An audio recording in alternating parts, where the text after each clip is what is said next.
واهلا بيكم حبايبي من جديد. معاكم انا اسماء اردم او اسماء يوسف. النهارده وصفتنا هي شوربه الدجاج، او بشرايح الدجاج يعني. الشوربه دي مشهوره جدا هنا في تركيا، وطبعا طعمها لذيذ جدا جدا وصحيه جدا خاصه للاطفال اللي هم بيحبوا طبعا الدجاج. اتمنى انتوا كمان تجربوها، بجد هتنول اعجابكم جدا. وكمان هي غنيه جدا بالبروتين، خاصه ان احنا نستعمل فيها صفار من البيضه. لان هي طبعا صفار البيضه دي بيخليها اسمها شوربه متربيه، يعني هم بيسموها هنا في تركيا الشوربه المتربيه، تربيه شوربه. في اي حله بقى عندي على النار فيها ميه مغليه، اهم حاجه تكون الميه مغليه. ما بحطش ملح خالص دلوقتي، انا هحط فص من الثوم وكم حبه من حبهات الفلفل الاسود، وطبعا زعتر وورق لوري. لو عندك كمان حبهان ممكن تحطي. انا عندي هنا دوت صدر فرخه مخلي، عباره عن 300 جرام او 350 جرام تقريبا. هحطهم طبعا بالشكل دوت واسيبهم طبعا يغلوا لحد ما اللي هو الصدر دوت يستوي معايا ويبقى بالشكل دوت. افتفته بقى بالشكل دوت زي ما انتم شايفين. عايزين تفتفتوه بايديكم مفيش اي مشكله. تعالوا بقى نعمل التربيه بتاعت ايه الشوربه دي.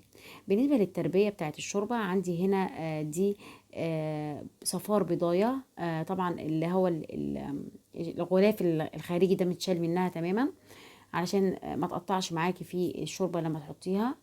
وحطيت هنا عليها عصره نص ليمونه بالشكل دوت.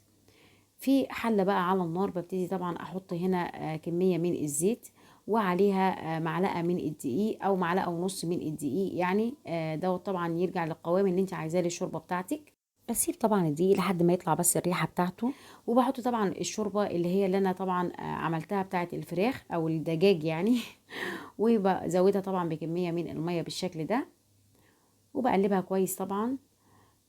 وطبعا خلي بالك ان الفراخ او الدجاج، يعني لو انت بتعمليه لازم الميه بتاعته تكون مغليه، علشان طبعا ما يحصلش معاكي اي زفاره.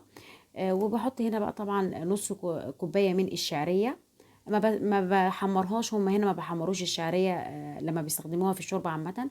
وبجيب بقى هي صفاره البيضه مع الليمونه، بحط عليهم معلقه كده او كبشتين من الشوربه اللي هي السخنه دي، علشان تاخد نفس درجه الحراره وما تقطعش معايا او ما تستويش معايا البيضه وانا بحطها على الشوربه. وطبعا بقلبها طبعا باستمرار كده هو زي ما انتم شايفين.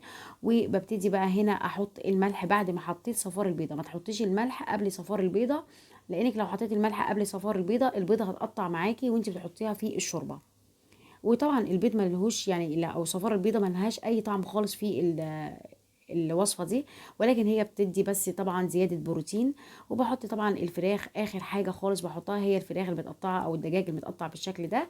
وطبعا بتتقدم مع البقدونس بالشكل دوت، او ممكن تقدميها طبعا مع الفلفل اللي هو الاحمر بتاع الشطه والفلفل الاسود، او النعناع، او البقدونس، وبتعصري عليها ليمون وبتشربيها، وبتبقى طبعا وصفه هايله جدا جدا وخفيفه قوي وطعمها لذيذ. اتمنى انتوا كمان تجربوها وان شاء الله تنول اعجابكم. ويا ريت لو عجبتكم الوصفه ما تنسونيش من لايك وشير وسبسكرايب للقناه، وتفعلوا زر الجرس عشان يوصل لكم كل جديد. دمتم في امان الله. كنتم مع اسماء يوسف، ورمضان كريم عليكم جميعا، والسلام عليكم ورحمه الله وبركاته.